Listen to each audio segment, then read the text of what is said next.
In preparation for my equity talk, I reflected on my leadership journey. And really where it began for me was the summer of 2015. You see, that summer, I received a scholarship, the J. and Rose Phillips Foundation Scholarship.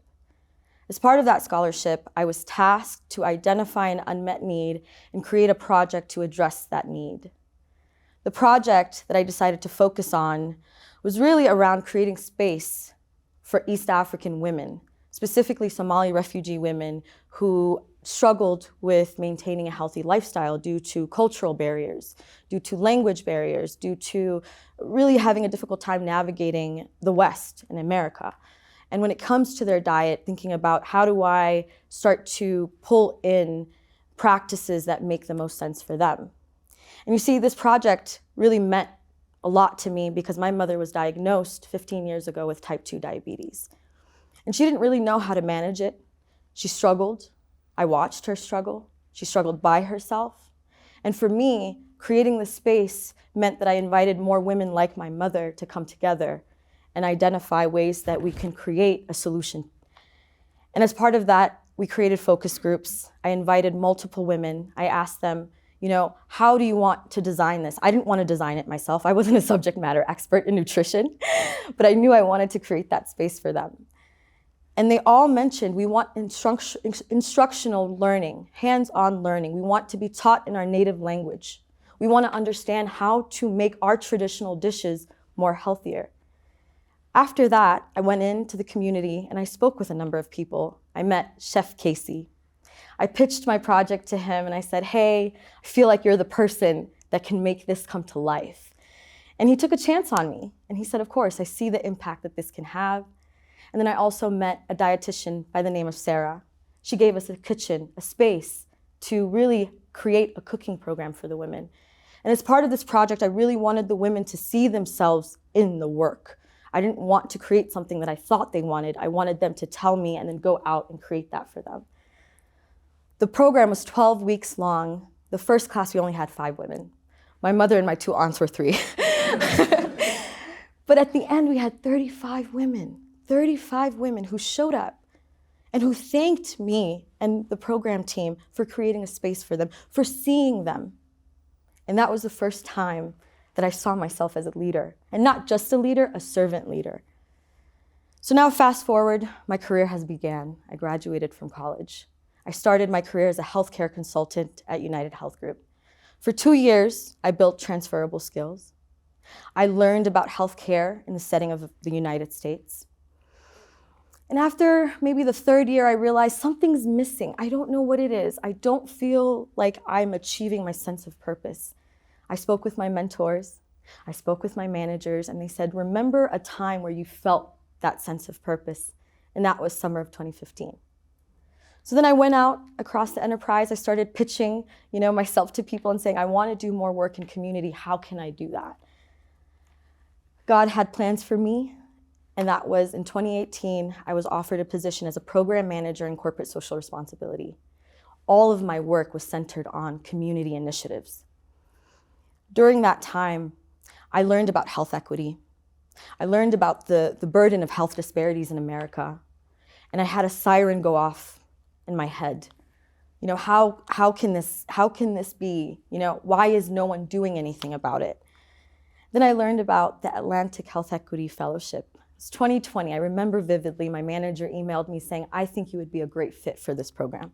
And I thought it was perfect. This is my way of entering the health equity space, building the skills that I needed. And then I got an email after I applied. I got an email that I was not accepted. I felt so many emotions. Felt a sense of disappointment. I felt that I wasn't maybe qualified or worthy to be a leader in the health equity space.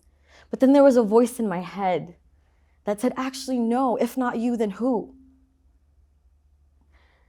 And for me, that started the trajectory of me finding opportunities to become that leader.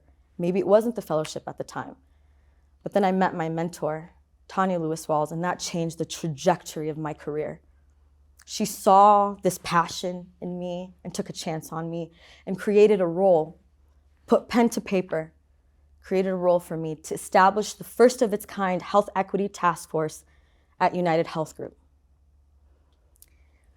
For me, this was an opportunity to build multiple skills, organizational leadership being one, especially when you work with very senior leaders and you're trying to socialize the importance of health equity. During that process, Tanya and myself worked across lines of businesses and identified multiple priorities, social determinants of health being one, creating inclusive product framework was another, developing trainings for our providers and our clinicians around unconscious bias was another priority as well. And throughout that, we socialized. I failed a lot, I'll tell you that. There wasn't a point in that year where I held that role where I didn't feel like a sense of defeat at the end of my workday. But then I went back to work the next day and I said, we're close. People are talking about health equity now. People are thinking about health equity from the context of their business. That wasn't really a common thing before. So then a year went by and then I got another email. And this time it was from the Atlantic Health Equity newsletter, I think, subscription. And it said, hey, the applications are open, apply. I remember emailing Tanya and saying, I think I'm ready to try again. And she said, of course, I think you are too. I applied, went through a round of interviews. First of all, getting pushed forward each stage was unbelievable. At one point, I thought it was too good to be true. And then finally, I got the email saying, congratulations, you have been accepted to a cohort of 2023. I cried to my mother. I cried to my friends. And I said, I'm so happy I didn't give up on myself. I'm so happy that I was able to see past the no. I'm so happy that I decided to invest in my own growth, even if that door didn't open. And in January, I went to DC and I met all of you beautiful people, each of you having such incredible stories. And then I felt that sense of doubt again. Like, do I belong here? Is this the space for me? And then the months went by. We had our Tuesday sessions. We had our mid-year convening, and we learned together. In fact, you guys were my sense of community and hope when work got difficult. I didn't have that before. Fast forward now, I am a capability manager, and my AFHE project really focused on social determinants of health and building social determinants of health capabilities and care management platforms. And I learned so much that I don't know everything, and I already knew that. But I do know people who do know, and I want to be able to work with them. And as part of this year, I learned distributed leadership. The stakeholder mapping I revisited the most. See, went through so many reorgs the last 6 months, let alone year, that I needed to ground myself. Who are my people in the space? Who do I need to work with?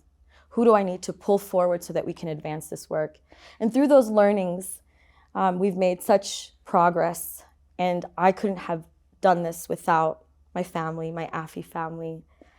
And when I think back in this past year, I see the culmination of my leadership journey from that project in summer of 2015 to when I started working at United Health Group and built those transferable skills, to when I advocated for myself because I believed in myself, even when I had every reason not to. And now as we reach the end of our journey, I'm so excited for what the future holds for each of us, because now more than ever, our voice is needed. Now more than ever, courage is required. Now more than ever, commitment to stay the course, because you will get the no. You won't get that opportunity maybe, but who's to say you won't get it again later, at a later point? I'm so grateful for having the opportunity to be part of this special program, and I'm so excited to see what the next journey holds for us. My ask to you all is to have the courage to keep going, is to apply for the program that you might not think you deserve or you belong in. And that when you get to the place that you want to get, like this moment for me right here, speaking to you all, if I told the younger me in 2021, hey, keep going, you'll be here, it's a matter of time, she would not have believed it. So wait for that moment and stay the course. Thank you all for having me here. My name is Sagal.